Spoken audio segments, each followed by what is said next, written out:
अस्सलाम वालेकुम। आज की मेरी ये वीडियो एक बेबस औरत का फसाना है जिसकी नेकी उसकी औलाद के काम आ गई। वीडियो शुरू होने से पहले मेरे YouTube channel Urdu centre plus को सब्सक्राइब करके बेल नोटिफिकेशन को ऑन कर दें ताकि आपको मिलती रहें तमाम चैनल अपडेट्स। आप मेरी वीडियोस को ज़्यादा से ज़्यादा शेयर कर सकते हैं। अब आप मुझे ट्विटर, फेसबुक और इंस्टाग्राम पे भी फॉलो कर सकते हैं। ये गर्मी के दिनों में एक तपती दोपहर थी। चिलचिलाती धूप और झुलसा देने वाली गर्मी के खौफ से हर चरिंद परिंद अपने अपने घोंसलों और बिलों में दुबके बैठे थे। खेतों में काम करते किसान भी गर्मी से निढाल होकर दरख्तों की छांव में बैठे ऊँग रहे थे। गांव के सिरे पर शहर जाने वाली कच्ची सड़क के किनारे चिकनी मिट्टी से बने हुए मकानों के मकीन भी अपने अपने घरों में आराम कर रहे थे। तरतीब से बने मकानात में से एक मकान जिसकी निहायत ही खस्ता हालत थी, दीवारों पर से चिकनी मिट्टी के लेप उखड़ चुके थे और एक जोरदार बारिश के साथ ही मकान के ज़मीन में धंस जाने का खदशा लाहक था। मकान की एक छोटी सी खिड़की सड़क की जानिब खुलती थी। मकान के अंदर की हालत भी कुछ मुख्तलिफ ना थी। खिड़की तले लकड़ी के पट वाह किए एक औरत पुरानी खटिया पर पसीने से शराबूर पड़ी थी। उसने अपने बदन को मैली कुचैली फटी हुई ओढ़नी से ढांप रखा था। उसके 2 मासूम बच्चे गर्मी की वजह से इधर उधर लेटे हुए थे।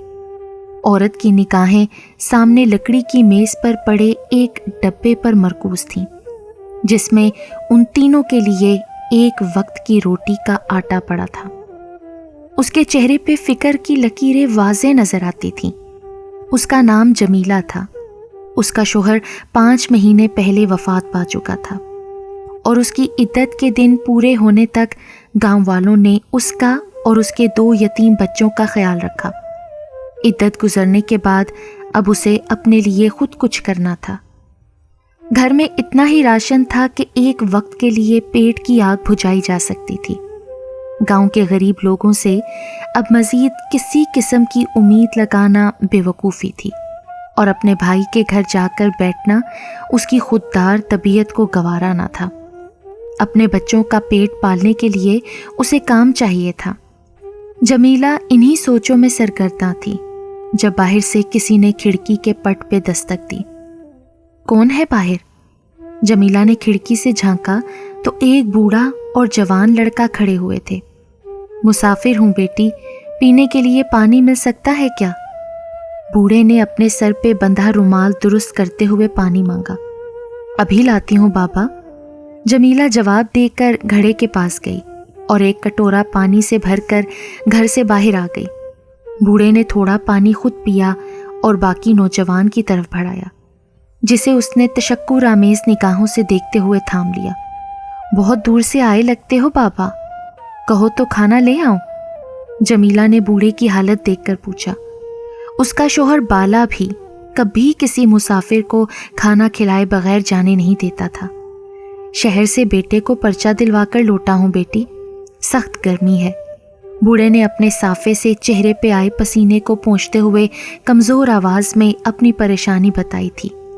बेटी, अगर तुम्हें तकलीफ ना पहुंचे तो घर में जो भी पका है वही ले आओ। उसने खाने के लिए हामी भर ली। जमीला समझ गई थी कि ये लोग बहुत दूर से सफ़र करके आ रहे हैं।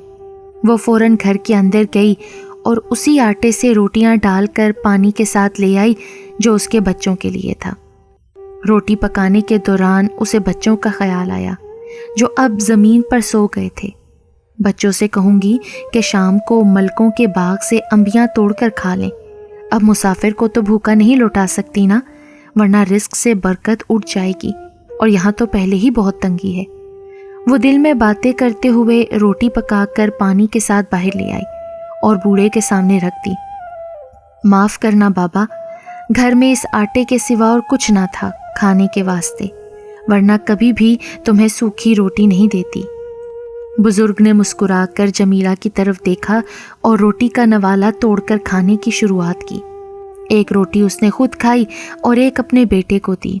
دونوں نے سیر ہو کر وہ خشک روٹی پانی کے ساتھ کھائی اور اللہ کا شکر ادا کیا۔ مسافر ہوں بیٹی، اور سفر میں جو بھی ملے حلال ہو تو کھا لینا چاہیے۔ رزق کی ناقدری اور ناشکری میرے رب کو پسند نہیں ہے۔ بوڑھے نے اپنائیت سے کہتے ہوئے جمیلہ کے سر پہ دست شفقت رکھا اور اپنے راہ چل دیا۔ اسی شام جمیلہ کی پڑوسن اسے چودھری کا پیغام پہنچا گئی۔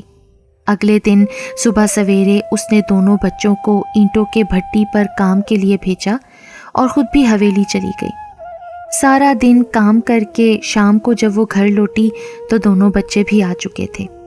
بچوں کے ہاتھ میں 50 روپے آج کی مزدوری تھی اور وہ حویلی سے بچا کچا کھانا لے آئی تھی۔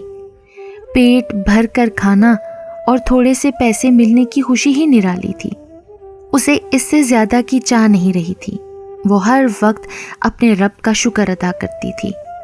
اسے اپنے رب پر بھروسہ تھا، توکل تھا کہ وہ پتھر میں ایک کیڑے کو بھی رزق پہنچاتا ہے تو یہ تو پھر 3 انسان تھے۔ ایک شام جب وہ گھر لوٹی تو وہی بوڑھا دروازے پر بیٹھا اس کا انتظار کر رہا تھا۔ جمیلہ تیز تیز قدم اٹھاتی اس کے قریب گئی۔ بابا تم یہیں انتظار کرنا، میں ابھی تمہارے لیے پانی اور کھانا لے کر آتی ہوں۔ جمیلہ نے بوڑھے کو بھوکا پیاسا سمجھ کر کہا۔ نہیں بیٹی، رہنے دو۔ بوڑھے نے نفی میں سر کو حرکت دی اور جمیلہ کو روکا۔ میں آج مسافر نہیں بلکہ سائبان بن کر آیا ہوں۔ کیا مطلب بابا؟ جمیلہ نے ناسمجھی سے بوڑھے کی طرف دیکھتے ہوئے پوچھا۔ ساری زندگی محنت مزدوری کر کے اپنی اولاد کو پڑھایا اور یہی سوچتا تھا جب یہ پڑھ لکھ کر میرا سہارا بنیں گے تو میں کسی اور کا سہارا بن جاؤں گا اور ان کی کمائی کا ایک نصف حصہ کسی ضرورت مند پر خرچ کروں گا۔ اس طرح دنیا کے ساتھ ساتھ آخرت بھی سنواروں گا۔ اب میرے بچے الحمدللہ پڑھ لکھ کر میرا سہارا بن گئے ہیں۔ میں چاہتا ہوں کہ اب میں تمہارے بچوں کی کفالت کروں۔ تم گھر بیٹھ کر ان کی تربیت کرنا، انہیں تعلیم حاصل کرنے دو اور چوری بدکاری میں نہ پڑنے دینا۔ جب وہ تمہارا سہارا بنیں گے نا تو تم بھی کسی اور کی پھر کفالت کر کے اپنی دنیا اور آخرت دونوں سنوار سکتی ہو۔ جمیلہ بوڑھے کی باتیں سنتے ہوئے دل ہی دل میں اپنے رب کا شکر ادا کرنے لگی۔ اس کی آنکھوں میں تشکر کے آنسو ابھر آئے۔ وہ جانتی تھی کہ اس کے رب نے اگر اس کے شوہر کا سہارا، ایک شوہر کا سائبان اس کے سر سے ہٹایا ہے تو یقیناً وہی اللہ اس کے بچوں کے لیے اور اس کے لیے رزق اور روزگار کا کوئی نہ کوئی وسیلہ غائب سے پیدا کر ہی دے گا۔ وہ اپنے مرحوم شوہر کے لیے بھی دعائے مغفرت کر رہی تھی، جو ہمیشہ کہتا تھا کہ مسافر کو کھانا کھلانے سے رزق میں برکت بڑھتی ہے اور اللہ بہترین وسیلہ بنا کر انسان کے لیے کئی در کھول دیتا ہے۔